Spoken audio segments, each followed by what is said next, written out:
सूत जी बोले, इस प्रकार स्वारोचिष मनवंतर की सृष्टि मैंने तुमसे कही। अब वैवस्वत मनु के समय में जब वरुण यज्ञ का विस्तार हुआ, तब हवन करते हुए ब्रह्मा जी ने अपने 7 मानसिक पुत्रों को उत्पन्न किया, जो महर्षि हुए। पश्चात जब देवताओं का दैत्यों से विरोध हुआ, तब दिति अपने पुत्रों के नाश हो जाने से दुखी हो अपने पति महर्षि कश्यप से मिली और आराधना पूर्वक उनसे यह वर मांगा कि इंद्र का नाश करने वाला मुझे एक बड़ा ही तेजस्वी पुत्र दीजिए। तब उन परम तेजस्वी तपस्वी ने उसे 100 वर्ष के ब्रह्मचार्यादि का विधान बताकर वह वर दे दिया। दिति गर्भवती हो गई और कश्यप जी उसमें अपना सत्व स्थापित कर तप करने चले गए। तब 99 वर्ष का गर्भ होने पर जब एक दिन दिति पैरों की पवित्रता ना करके नीचे को सिर करके अर्थ गौरव से सो गई, तब अवसर पाकर इंद्र उसके गर्भ में प्रवेश कर गए और उसके 7 खंड कर दिए। वज्र से कटा हुआ वह गर्भ रोने लगा। तब इंद्र ने उन 7 टुकड़ों से कहा, रो मत, तुम मरोगे नहीं। फिर भी वे सब रोते ही रहे और कहा, हे इंद्र, तुम हमें मारने की इच्छा ना करो, हम सब मरुत तुम्हारे भाई हैं। इस पर इंद्र ने उनका भातृत्व स्वीकार किया और उन्होंने दैत्य भाव को त्याग दिया। फिर तो वे महाबली मरुत नाम वाले आकाशगामी इंद्र के सहायक और 49 पवन देवता हुए, जिनके लिए प्रजापति ने पृथक पृथक राज्यों की कल्पना की। अब अरिष्ट, पुरुषवीर, कृष्ण, विष्णु, प्रजापति, पर्जन्य और धनाध्यक्ष, यह सब उनका जगत हुआ। हे महामुने, यह सब भूत सर्ग मैंने कहा। अब क्रम से राजाओं का विभाग सुनो। ब्रह्मा जी ने पृथु वैन्य को आधे राज्य में स्थापित कर उन्हें क्रमशः इस प्रकार राज्य दिए। ब्राह्मणों, वृक्षों, नक्षत्रों, ग्रहों, भूतों तथा तपों का राजा सोम को किया। जल के राज्य में वरुण राजा की स्थापना की। विष्णु आदित्यों के राजा हुए। वस्तुओं के राज्य में पावक को राजा किया। प्रजापतियों के राजा दक्ष, मरुतों के राज्य में इंद्र और दैत्य तथा दानवों के स्वामी प्रहलाद हुए। इसी प्रकार पितरों के वैवस्वत, माताओं के मंत्रों के तंत्रों और गौओं का राजा यम, यक्षों, राक्षसों तथा भूत पिचासों के राज्य में शूलपाणी शिवजी नियुक्त हुए। शैलों के राज्य में हिमालय, नदियों में समुद्र, मृगों में सिंह, गाय बैलों में वृष तथा वनस्पतियों और वृक्षों में वट को राजा बनाया। इसी प्रकार पूर्व दिशा में वैराज्य प्रजापति के पुत्र को, दक्षिण में कर्दम प्रजापति के पुत्र सुधन्वा को और पश्चिम दिशा में रजस के पुत्र अच्युत को और पर्जन्य प्रजापति के पुत्र हिरण्यरोमा को, उन सब पर राजा तथा उत्तर में राजा दुर्धुष को राजा बनाया। हे सौनक जी, यह पृथु वैन्य का वर्णन मैंने तुमसे किया, जो अत्यंत प्राचीन और परम रिद्धिदायक है। सौनक जी बोले, हे महात्मा, अब आप मुझसे यह सब मनवंतरों का विस्तार पूर्वक वर्णन कीजिए, जिन्हें की सुनने की मुझे बड़ी इच्छा है। सूत जी बोले, हे मुनीश्वर, अब तक मैंने तुमसे स्वयंभू, मनु, स्वारोचिष, उत्तम, तामस, रैवत और चक्षुष, इन 6 मनुओं को कहा है। इसके पश्चात वैवस्वत मनु, सावर्णी मनु और रौज्य तथा सावर्णी, 4 मनु हुए। और फिर तीसरी बार भी धर्म सावर्णी, रुद्र सावर्णी, देव सावर्णी और इंद्र सावर्णी, 4 मनु हुए। इस प्रकार क्रमशः भूत, भविष्य और वर्तमान के मनुओं को मैंने जैसा सुना था कहा। कुल 14 मनु हुए, जिनका समय 14,000 कल्प निर्माण किया गया। अब उनके ऋषि तथा पुत्र और देवगणों को सुनो। मरीचि, अत्रि, भगवान, अंगीरा, पुलह, कृत, पुलत्स्य और वशिष्ठ यह ब्रह्मा के 7 पुत्र हैं। इनके उत्तर दिशा में सप्तऋषि तथा स्वयंभू मनवंतर में यामा नाम के देवता भी निवास करते थे तथा अग्निद्र, अग्निबाहु, मेधातिथि, वसु, ज्योतिष्मान, धृतिमान, हव्य, सावन और शुभ यह सब स्वयंभू मनु के 10 पुत्र थे, जिनके इंद्र का नाम यज्ञ था। इस प्रकार पहला मनवंतर बड़ा ही दिव्य था। दूसरे मनवंतर में रोचक नाम का इंद्र था, जो ऊर्ज स्तंभ, परस्त्रंभ, ऋषभ, वसुमान, ज्योतिष्मान, धृतिमान और रोचिष्मान यह 7 महर्षि थे और इस काल के देवता का नाम तुषित था। महात्मा स्वारोचिष मनु के 10 पुत्र थे। अब तीसरा मनवंतर सुनो। वशिष्ठ संज्ञक 7 पुत्र वशिष्ठ के थे और इस काल के मनु के जो 10 पुत्र थे उनके नाम हैं उर्जित, उर्ज, मधु, सुचि, शुक्र, नभस, नभ, ऋषभ, सत्यदेव और श्रुत। इनमें श्रुत, सत्यदेव और ऋषभ को देवता माना गया। यही उस काल के ऋषि थे और उस समय तीनों लोकों का स्वामी सत्यजित नाम का इंद्र था। अब चौथा तामस मनवंतर सुनो। इस मनवंतर में कार्य, पृथु, वाग्मी, जन्य, धाता, कपानक, कपिवान यह 7 ऋषि हुए और इस काल के इंद्र का नाम त्रिशिक था तथा महानृप मनु के जो 10 पुत्र थे उनके नाम हैं तपोरति, अक्लमाश, खड़ग, महान ऋषि, धृतिपोत, सप्तस्य, तप, शूल, तापन, धन्वी। इसी प्रकार 14 मनवंतर में अलग अलग ऋषि और देवता तथा इंद्र होते हैं और यह सभी महातेजस्वी अपने धर्म में रत 1000 युगों तक सृष्टि का पालन करते हैं। पश्चात तप से युक्त जो प्रजा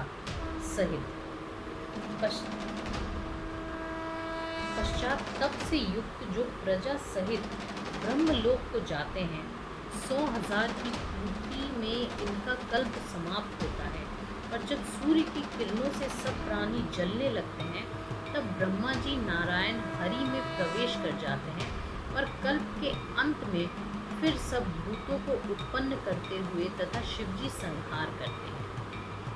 इस प्रकार मनवंतरों की उत्पत्ति का एक क्रम मैंने आपको सुनाया। अब इसके आगे वैवस्वत मनवंतर में जब प्रजापति गौतम नामक पुत्र हुति नामक स्त्री से हुआ, जो 7वां मनु हुआ, उनसे गौतम नामक भूलोक में 7 अनागत महर्षि हैं जो आगे होने वाले ऋषि होंगे। जमदग्नि, परशुराम, आत्रेय, व्यास, भारद्वाज, वंशीय, महातेजस्वी, ध्रुव पुत्र अश्वत्थामा, गौतम के पुत्र सरद्वान, कृपाचार्य, कौशिक, वंशीय गालव और कश्यप वंशीय रुद्र। इसी प्रकार स्वयंभू के 3 अनागत देवता हैं और वे कश्यप जी के पुत्र होंगे। इस मनवंतर के इंद्र का नाम बलि है, जो विरोचन का पुत्र होगा और इस कल्प के जो मनु स्वार्णी मनु हैं उनके 10 पुत्र होंगे, जिनका नाम विशारक, अग्निमान, सुमंत, धृतिमान, बहुसृष्टि, सरा, सुरा, विष्णु और राजा सुमति आदि। यह 8वां मनवंतर हुआ। 9वां दक्ष स्वार्णी मनवंतर है। इसमें भी देवता के 3 गण और 7 ऋषि हैं और इसी प्रकार जब 10वां मनवंतर आता है तब उसके इंद्र साक्षात शंभु होंगे और शतनिक, निरामित्र, वृषसेन, जयद्रथ, बुरीधुम, सर्वर्या और आर्ची ये उन मुनि के 10 पुत्रों के नाम होंगे तथा 11वें मनवंतर में ऋतधाता नाम के इंद्र होंगे। इसमें भी मनु के 10 पुत्र और 7 ऋषि, 3 देवता और 1 इंद्र है। 12वां रौच्य मनवंतर होगा और इसमें इवस्पति नाम के इंद्र होंगे। इसी प्रकार 14वें सत्य मनु के भी 10 पुत्र होंगे और 7 ऋषि तथा 5 देवता होंगे। ओम मनु के पूर्व ही यह कल्प पूर्ण हो जाता है। यह मैंने भूत भविष्य के सब मनुओं को कहा। सनत कुमार जी ने व्यास जी से यही कहा था। यह सभी मनु धर्म से सहस्त्र युग तक पालन करते हैं और पुनः ब्रह्मलोक को चले जाते हैं। 71 चौकड़ी तक एक मनवंतर रहता है। सूजी हे मनु, महर्षि कश्यप की दक्षायनी नामक स्त्री से विवस्वान सूर्य की उत्पत्ति हुई। उनकी स्त्री का नाम था संज्ञा, जो उनके सूर्य के तेज को सहन न कर सकी और माह्यमान हो उद्वेग करने लगी। तब सूर्य ने उससे 3 संतानें उत्पन्न की, जिसमें यम और यमुना ये दोनों संतानें एक साथ उत्पन्न हुई और तीसरी संतान कन्या हुई। इन तीनों को उत्पन्न कर सूर्य ने संज्ञा से वहाँ रहकर सुख से पालन करने को कहा, परंतु संज्ञा सूर्य के गोलाकार रूप एवं शरीर को सहन ना कर सकती थी। इससे उसने वहाँ अपनी शुभ छाया प्रकट कर वहाँ रहने को कह दिया और स्वयं अपने पिता के घर चली आई। छाया सूर्य से इस रहस्य को छिपाकर वहाँ रहने लगी। संज्ञा पिता के घर आई। पिता ने उसे फिर सूर्य के पास लौट जाने को कहा। बाध्य हो संज्ञा वहाँ न रह सकी और लौटकर घोड़ी का रूप धारण कर कुरु देश में जाकर मनुष्यों में विचरने लगी। उधर उस छाया को ही संज्ञा जान सूर्य ने उससे मनु नामक एक सुंदर पुत्र उत्पन्न किया। छाया उस पुत्र से स्नेह करती हुई वह रहने लगी। उस पुत्र का नाम सावर्णी मनु हुआ। पश्चात जब वैवस्वत मनु को संज्ञा रूपी छाया की वास्तविकता ज्ञात हुई तो उन्होंने उसे धिक्कारा और छाया ने भी क्रुद्ध हो उसे शाप दिया कि अत्यंत रोषित हुआ तेरा यह चरण गिर जाए। इसके पश्चात यम ने हाथ जोड़कर अपने पिता से निवेदन किया और कहा कि माता सब पुत्रों से स्नेह हटा अपने छोटे पुत्र को ही क्यों मानती है। इसी कारण मैंने उस पर चरण प्रहार किए हैं, जिसे आप क्षमा करें और माता ने जो मुझे चरण ना रहने का शाप दिया है इस पर भी विचार करें।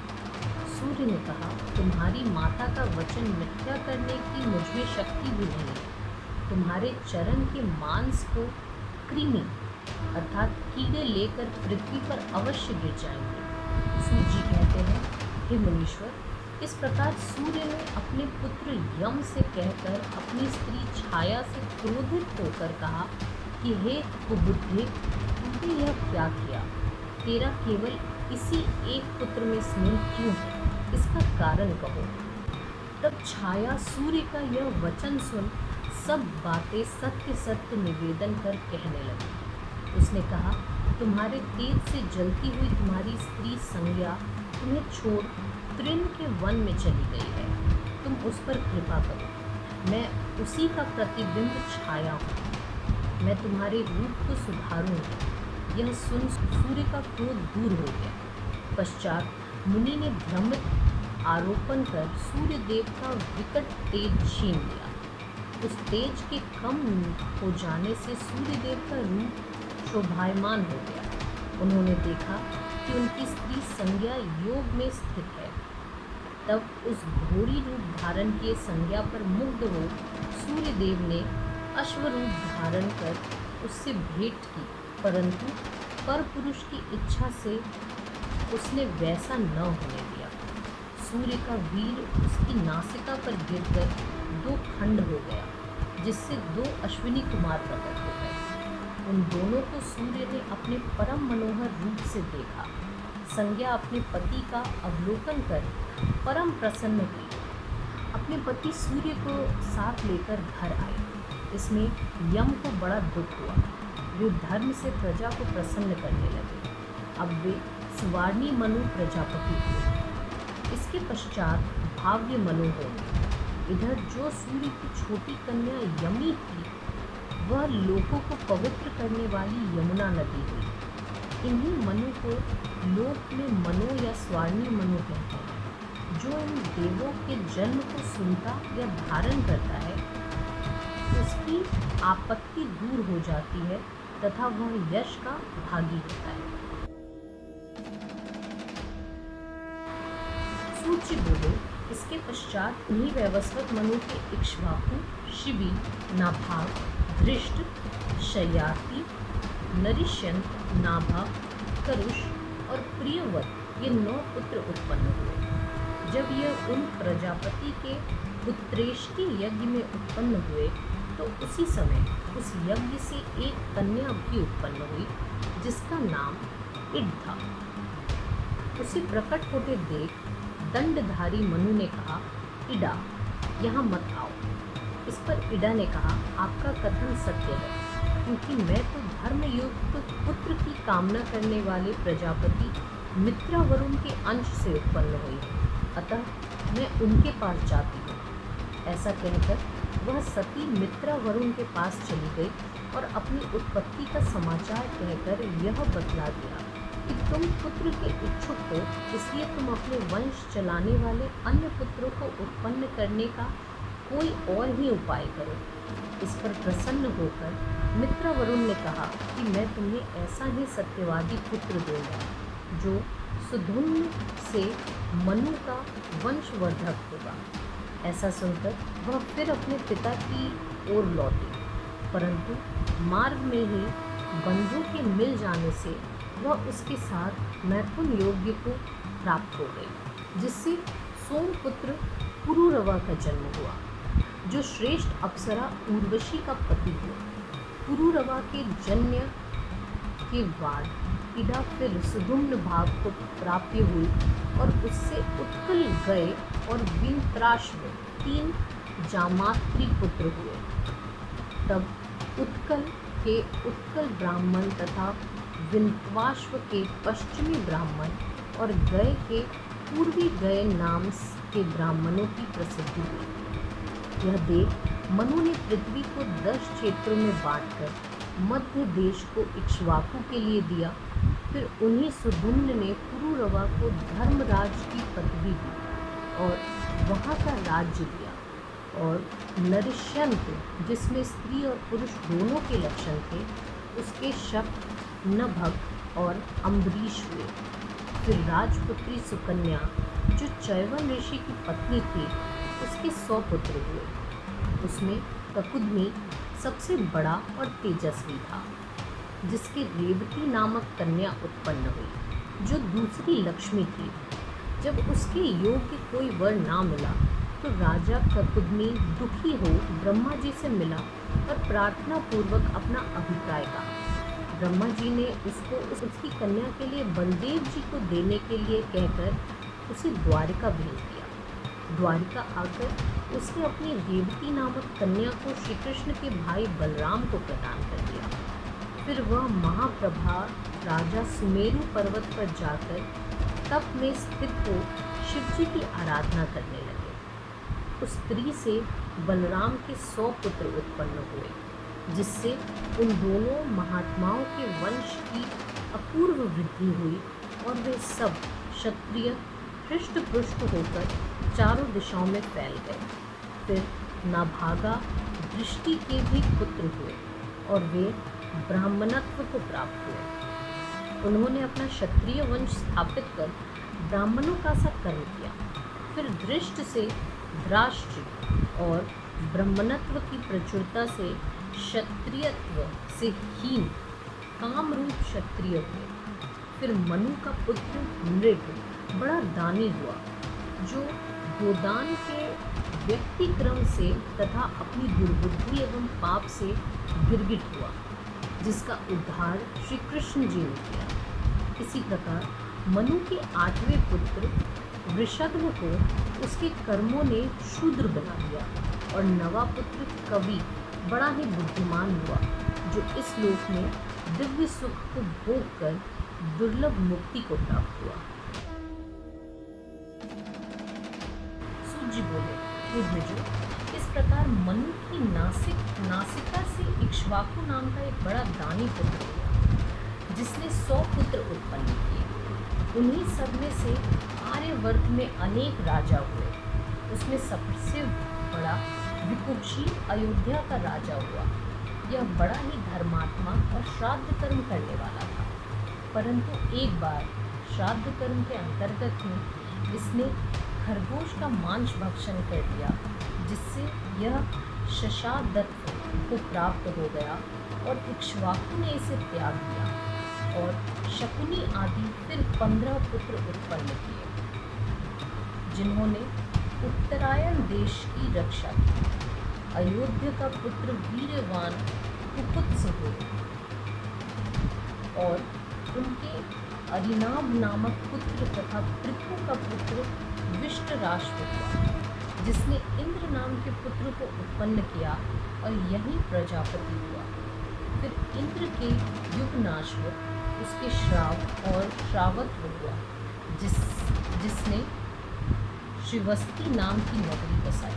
इसके कोई पुत्र न था, जिससे इसके दायाम महायशस्वी बृहदश्व उसके अधिकारी हुए। फिर बृहदश्व के पुत्र युगनाश्व तथा उससे पुत्र कुवलाश्व हुए, जिन्होंने धुंधु को मारा, जिससे उनका नाम धुंधुमार हुआ। फिर कुलाश्व राजा हुआ और युगनाश्व वन में तप करने को चला, परंतु ज्यों ही वह वन में गया कि त्यों ही मार्ग में उसको उत्तंक नामक ऋषि मिले, जिन्होंने उसे तप से निषेध कर फिर धर्मपूर्वक प्रजा पालन के लिए बाध्य कर किया तथा अपने पुत्र को साथ लेकर उन्हें वहां अपनी कुटी के निकट ही धुंधु नामक महा दुर्दांत राक्षस को वध करने की आज्ञा दी। राजर्षि युवानाश्व ने कहा, मेरा पुत्र कुवलाश्व बड़ा धर्मात्मा और धनुर्धर है, वही इस राक्षस को मारेगा और धर्मपूर्वक प्रजा पालन करेगा। आप मुझे न रोकिए। उत्तंक मुनि मौन हो गए। उन्होंने पूर्व विधान के अनुसार अपने योगत्व से कुवलाक्ष में ही विष्णु अंश का प्रवेश करा दिया और तत्क्षण यह आकाशवाणी हुई कि निश्चय ही यह श्रीमान नृपसुत धंधु का मारने वाला होगा। फिर तो श्रेष्ठ विजेता कुवलाक्ष ने अपने पुत्रों को साथ ले बालुका के मध्य में समुद्र को खोद उसके बीच में छिपे रहने वाले धुंधु नामक राक्षस को प्रकट कर उससे बड़ा युद्ध किया, जिसने राजा के 100 पुत्रों को मार दिया। केवल 3 पुत्र ही शेष बचे, परंतु विष्णुवंशी उन राजा कुवलाक्ष ने उस दुर्दांत राक्षस का वध किया और ऋषि मुनि सुखी हुए। उत्तंक मुनि ने राजा को अक्षय धन होने तथा शत्रु रहित होने, सर्व विजयी होने का और स्वर्ग में अक्षय वास का वर दिया। उसके 3 पुत्र श्रेष्ठ रह गए थे। उसमें सबसे बड़ा दृढ़ाक्ष और 2 छोटे अंशाश्व और कपिलाश्व कुमार रहे। फिर वृषाश्व के पुत्र हर्यश्व के परम धार्मिक निकुंभ, उसके हताश्व, उसके अक्षाश्व तथा कृशाश्व पुत्र थे। कृताक्षाश्व तथा कृताश्व पुत्र थे, जिसके हेमवती नामक कन्या हुई और जिससे प्रसेनजीत नामक पुत्र हुआ। फिर प्रसेनजीत की पतिव्रता गौरी नामक स्त्री हुई और जो अपने पति से शापित हो बाहुदा नामक नदी हो गई। उसका एक उसका एक प्रतापी पुत्र युवनाश्व हो गया, जिसका पुत्र मंधाता बड़ा ही विख्यात हुआ। जिसकी स्त्री से मंधाता ने कुरुपुत्स और मुचकुंद नाम वाले दो बड़े ही धार्मिक पुत्रों को उत्पन्न किया। उसी मुचकुंद का पुत्र कवीश्वर बड़ा ही विद्वान हुआ, जिसके सत्यव्रत नाम का एक बड़ा ही अधार्मिक पुत्र हुआ, जिससे राजा ने उसे त्याग दिया और स्वयं शंकर जी का तप करने चला गया।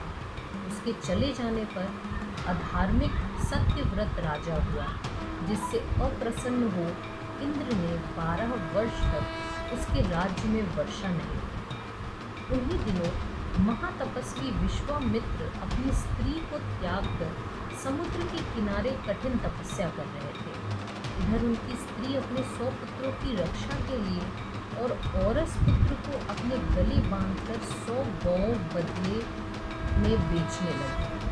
यह सुन धर्मात्मा सत्यव्रत ने उसे खरीद लिया और महर्षि विश्वामित्र की प्रसन्नता के लिए बड़े प्रेम से उसका पालन करने लगे।